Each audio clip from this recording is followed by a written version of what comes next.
The people of Tangut had a script of their own based on Chinese characters and were Buddhists. They conquered the treasure house city of Dunhuang and established a great kingdom in the middle of the desert.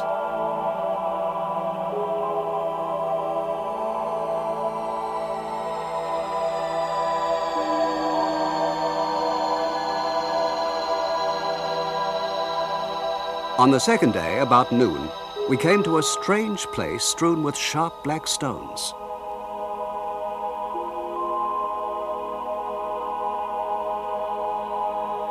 Even by the standards of the Gobi Desert, this is a fearful place, and the local people dread it.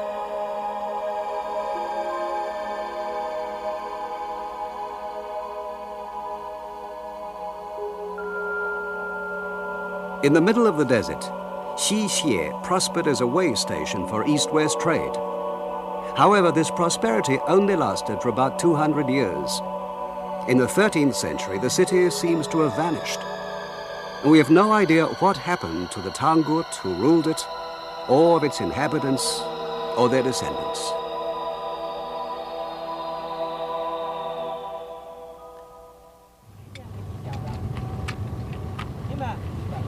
About 350 kilometers, or 200 miles from Jiujiang, we came to the first oasis on our journey, the town of Egina. In Marco Polo's book of his travels, there's a mention of an Egina, but it wasn't this town, which was built only around 1960. But because of the oasis, the name still remains.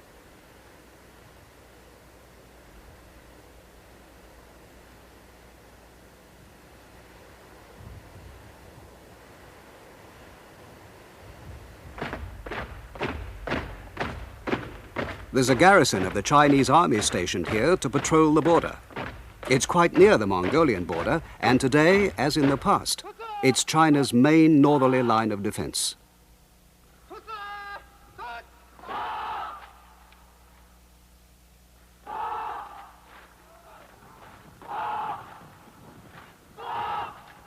We heard a rumor that in the Gobi Desert to the south of the town, there was a launching base for missiles and satellites.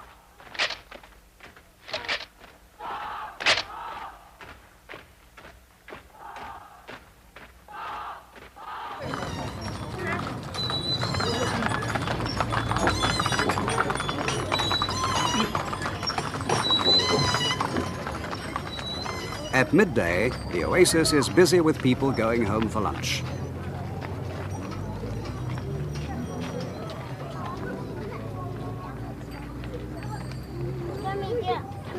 We were a great attraction. There are very few foreigners to be seen here.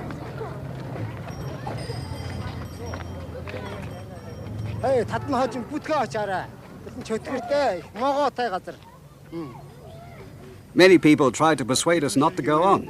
They knew all about Harahoto and wouldn't dream of going there. They said there was no water, the terrible things that happened there in the past, and might well happen again. They thought we were fools for wanting to go to such a place.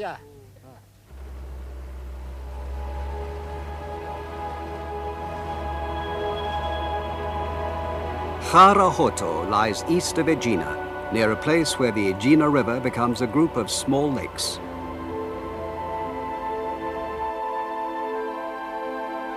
One of these small lakes, Tiene, provides water and grazing for the Mongolians' camels.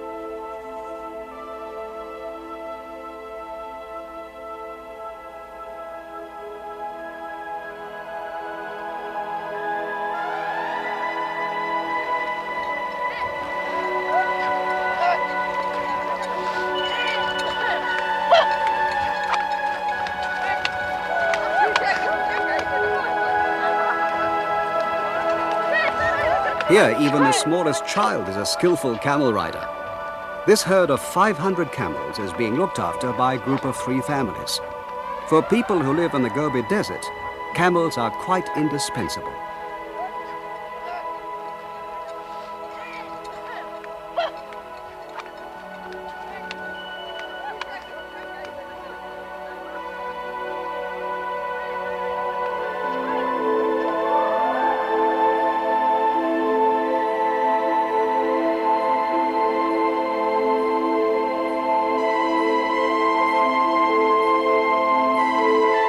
According to the Han histories, there was once a big lake here, like an inland sea.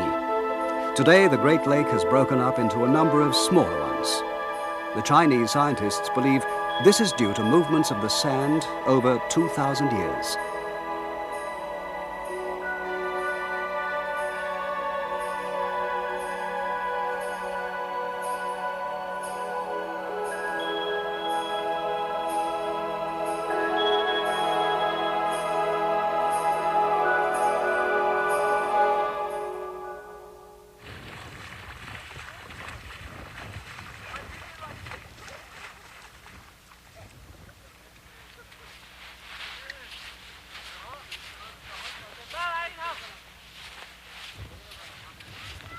At the edge of the lake, we came across a community tent belonging to people from the Tolgut tribe.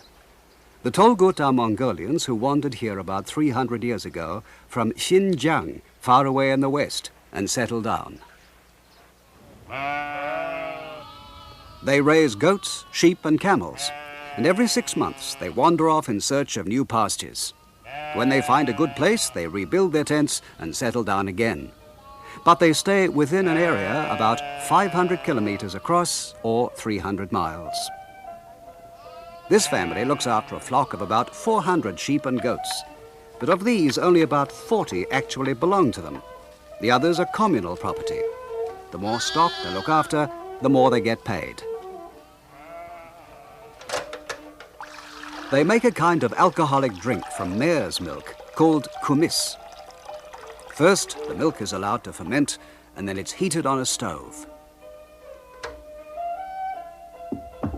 Then a round wooden cylinder, hollow and open at both ends, is placed in the milk.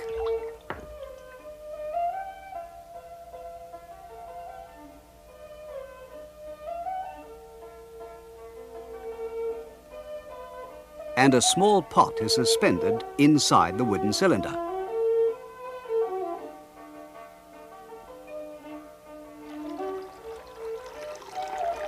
A second bowl is placed on top of the cylinder and filled with cold water.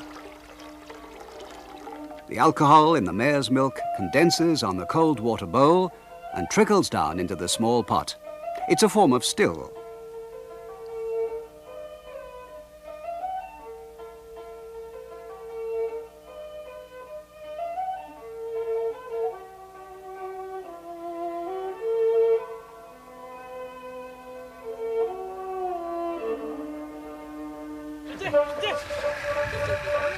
We met one Tolgut tribesman who had been near Harahoto several times in the course of his wanderings.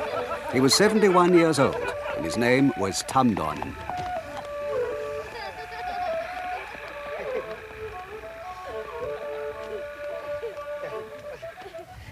He agreed to act as our guide as long as he didn't actually have to enter the castle, but only approach it.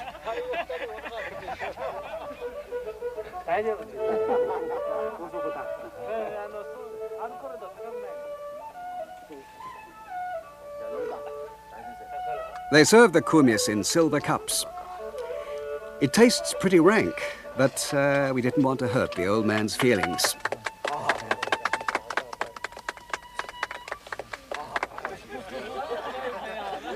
We found out afterwards that if you don't down it at a single gulp, they always refill the cup.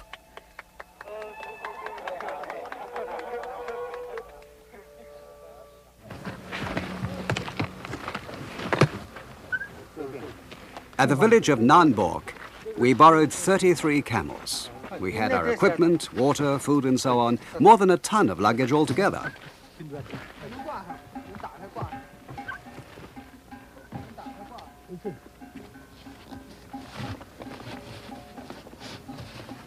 In addition to Tamdon, 5 more Mongols joined us. They would also be guides and would look after the camels.